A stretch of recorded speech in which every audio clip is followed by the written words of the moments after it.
Money plant కేవలం అలంకరణ కోసం మాత్రమే కాదు, అంతకంటే ఎక్కువ.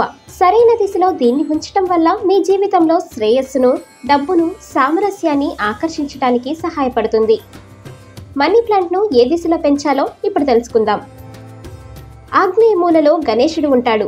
ఈ మూలను శుక్రుడు పాలిస్తాడని వాస్తుశాస్త్రం చెబుతుంది. కనుక మనీ ప్లాంట్ పెంచడానికి ఆగ్నేయ దిశ చాలా అనువైనది. మనీ ప్లాంట్ మొక్కను ఆగ్నేయ మూలలో పెంచడం వల్ల సానుకూల ప్రభావాలు పెరుగుతాయి.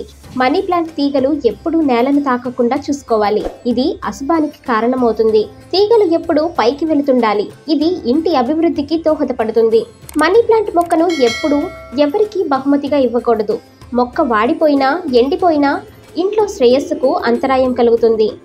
ఇతర మొక్కల మాదిరిగానే మనీ ప్లాంట్ మొక్క కూడా ఆక్సిజన్ను విడుదల చేస్తుంది. ఇది మనం శ్వాస తీసుకునే గాలిలో ఆక్సిజన్ స్థాయిలను పెంచుతుంది. మనీ ప్లాంట్ అనేది అందంగా ఉండటమే కాదు, అనేక ఆరోగ్య ప్రయోజనాలను కూడా కలిగి ఉన్న మొక్క. ఇది మీ ఇంట్లో సహజమైన అందాన్ని అందిస్తుంది మరియు మీ మానసిక ఆరోగ్యాన్ని మెరుగుపరుస్తుంది. ఇక ఈ వీడియో మీకు నచ్చినట్లయితే లైక్ చేయండి, షేర్ చేయండి.